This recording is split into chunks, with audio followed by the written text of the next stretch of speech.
Picciotti, oggi si mangia genuino veramente tutto quello che produce la terra, però è un panino veramente che io potessi fare un pane nero. Questi sono millingiani abbonati fatti di casa, tagliati e ammirati, si mettono tutti qui dentro. Veramente che il mondo sconosce, funghi affungati proprio di casa.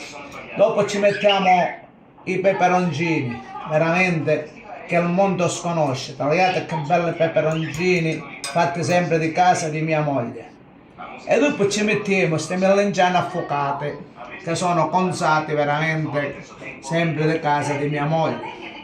E tanto per completare ci mettiamo una melanzana lì dentro per assaporire tutte queste cose.